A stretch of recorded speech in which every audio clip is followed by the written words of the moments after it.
So this are the two tests that you're going to do to determine if an SI joint is hypomobile or stuck.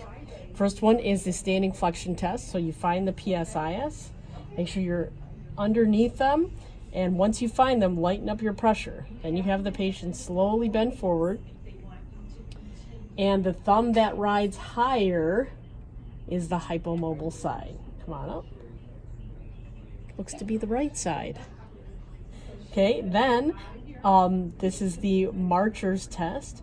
You're going to take one thumb, place it on the stationary sacrum, have the patient lift their hip up higher than 90 degrees, and you look to see which thumb comes down. So take it down, yeah, and then try that again. So pick up your right knee.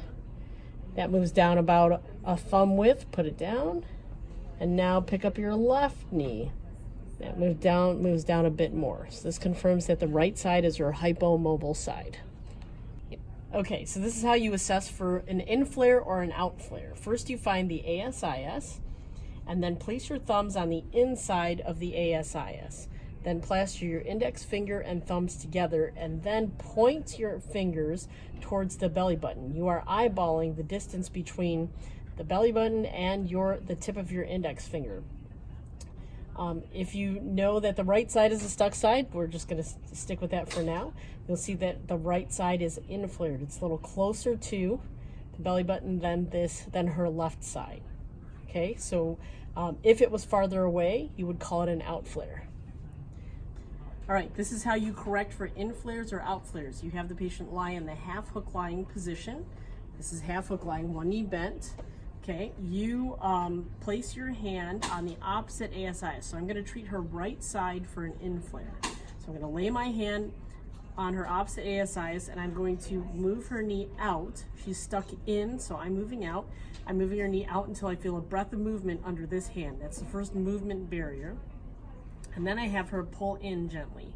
1, 2, 3, 4, 5. Relax. When she relaxes, I take up the slack. That means I move her knee out until I feel another breath of movement under my hand here, and then pull in. 1, 2, 3, 4, 5. Relax. Let your knee fall out. And one more time, pull in. 1, 2, 3, 4, 5. Relax. Take up the slack. Return to neutral. Okay, if I was treating an out flare, I would put her in half hook lying, still monitor the movement barrier here, but I would push the knee in and then have her gently push out for the isometric contractions.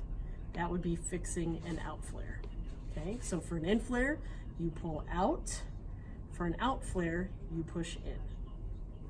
All right, so now we're going to assess for and treat anterior and posterior rotations.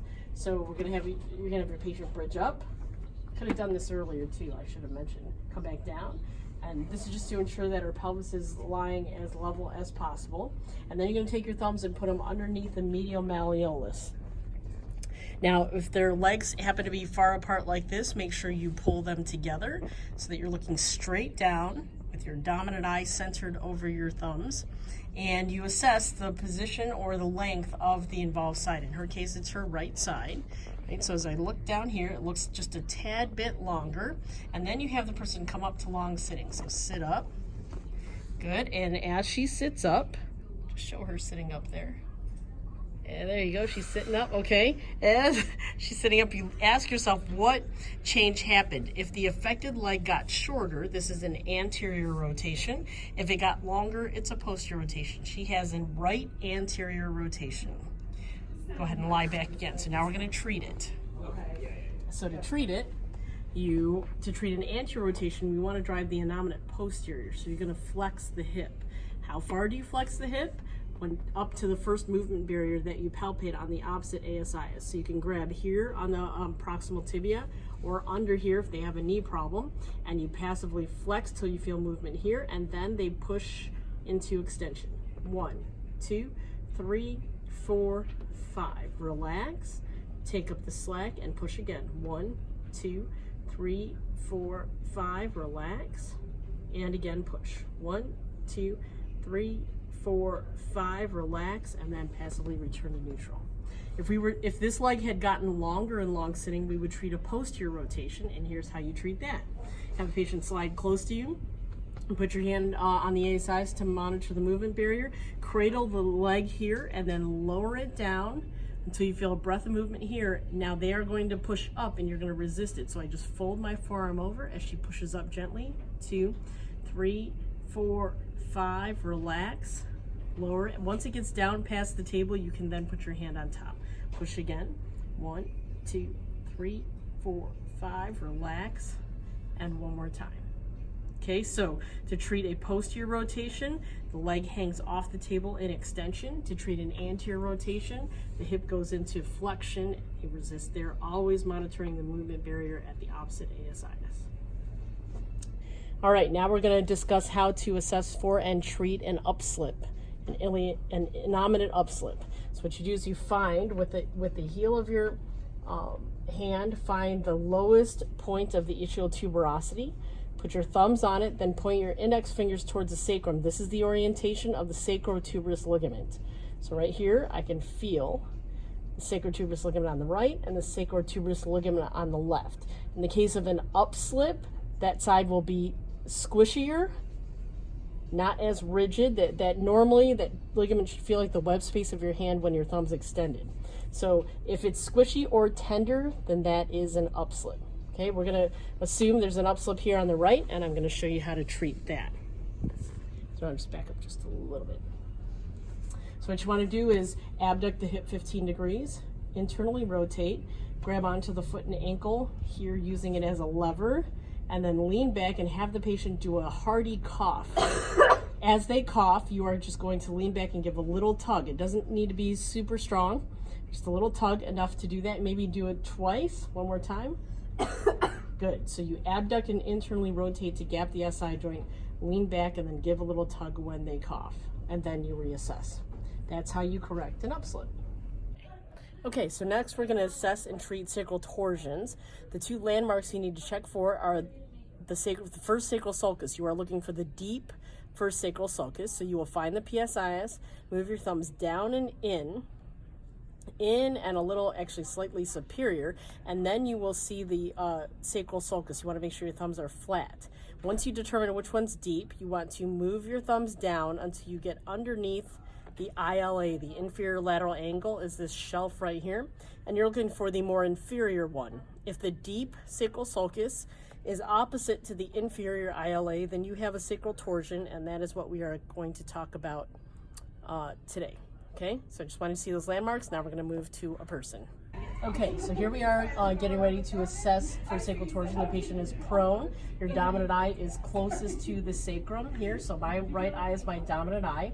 And then you're going to place your thumbs on the landmark. So find the PSIS. And then move your thumbs medially and slightly superior. You'll feel a little divot. That is the first sacral sulcus. Make sure your thumbs are flat and not pointed in. Pointed in, you'll have a hard time determining which one is deeper.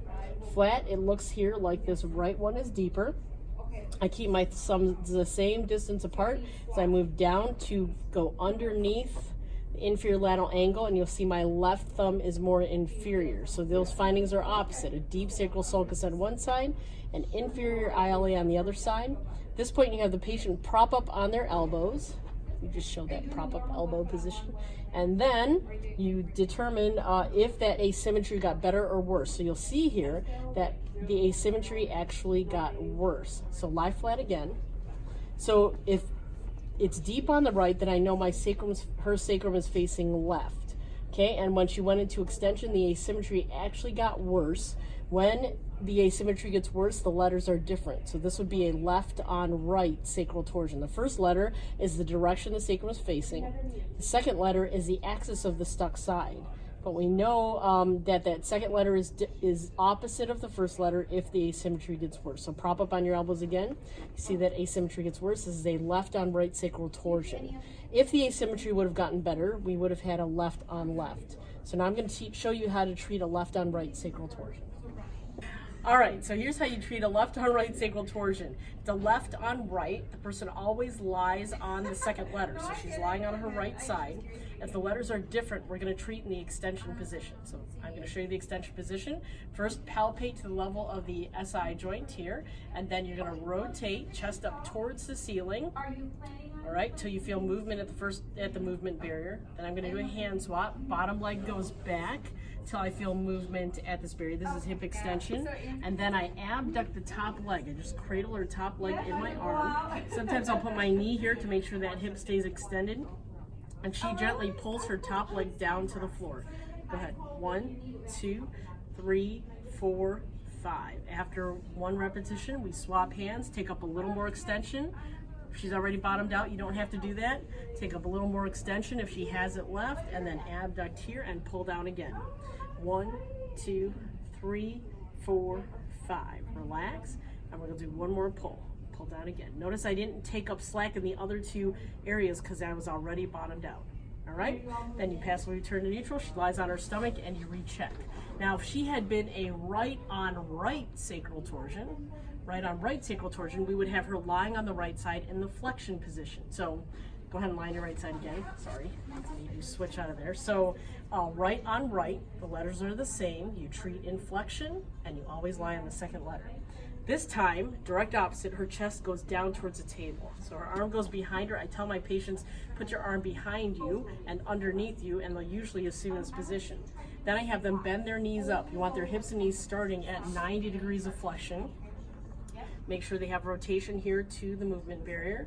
And then I swap hands here, and this is the trick. Can you scoot towards me just a little? You want to actually pick up their legs by hooking it under your leg. Can you see that, Mackenzie? Swing around here, okay, and I'm cradling her feet in my forearms, and this way I can drive how much hip flexion I need for this treatment. So I'm going to flex her hip till I feel movement at the SI joint, and then she's going to drop her feet towards the floor till I feel movement at the SI joint. Then I'm going to fold my arm over and she's going to push up towards the ceiling. 1, 2, 3, 4, 5. Relax. Take up the slack. Feet drop, push up again. 1, 2, 3, 4, 5. Relax. Your feet drop and push up one more time. 2, 3, 4, 5. Relax. And then she's going to lie back on her stomach and we'll recheck. So again, you're rechecking for the deep sacral sulcus and the more inferior ILA. We must have corrected it with our first technique. And then you have them prop up on their elbows and just recheck. And that's how you correct sacral torsions.